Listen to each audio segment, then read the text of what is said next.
marijuana grow season just weeks away, we've been investigating the ripple effects of illegal marijuana grows all month on Ripple Effect. The black market continues to grow in size and scale. Law enforcement across the region has been overwhelmed with an increase in service calls and, more concerning, the violent crimes tied to those operations. New details on an armed home invasion in Eagle Point last week. We now know of a third suspect at the illegal marijuana processing facility. The body of a man who had been shot to death was found buried in a shallow grave in southern Oregon, according to the Josephine County Sheriff's Office. The grave was at an illegal marijuana grow site. Yeah, I can tell you incidents have increased, especially this last year. I don't know what this year is going to look like yet.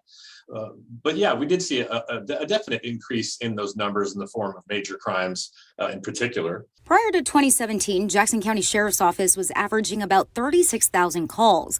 By 2019, their peak was around 63,000 service calls. Burglaries, thefts, domestics, homicides, sex crimes, you name it. Not all of it was marijuana, obviously, but certainly that an interesting correlation. We get a lot of them where there are these crashes that people just run away from and the cars don't come back to anybody.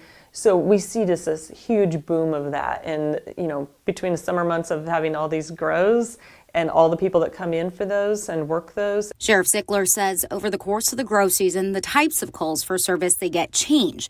Typically, when season starts, the calls are noise complaints from guns or property line disputes, then to water theft or property and plant theft.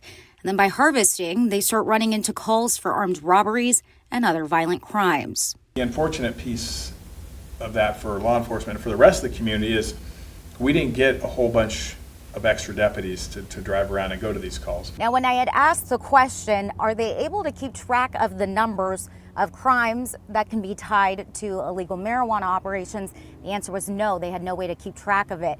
Now, if you ask that question again in 5 years, detectives and other patrol officers throughout Jackson and Josephine County now have a way when writing up reports on this computer to check a box that says if it could possibly be associated with an illegal marijuana operation. We would code them in our system as JMRI, so marijuana related incident.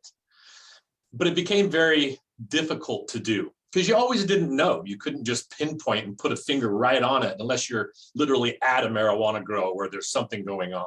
Sheriff Daniel says many times they might not even be made aware of some of those incidents because of the sheer nature of illegal operations. But what is it about the black market that leads to violent crimes? I think it's greed, and I think it's fear and threats. That's how many of them operate. And you're talking about a lot of money, and so and everybody has to answer somebody. So if they're not making the money or making the product or getting the profit, somebody's going to pay. So with a noticeable increase in crimes that could be correlated to people from these illegal operations, how do you prevent them from happening? I don't know how you combat that with the level of resources that we have right now. The ultimate way to combat it is get rid of them. Stop the illegal grows. Sheriffs from both Jackson and Josephine County, as well as OSP and members from the other drug enforcement teams in our area, tell me right now the best way to drive out the organized crime associated with the black market is being worked through at the legislative level. With increased funding, these agencies are able to investigate these crimes as well as assist with the enforcement of other issues we've been highlighting, like water theft and labor trafficking.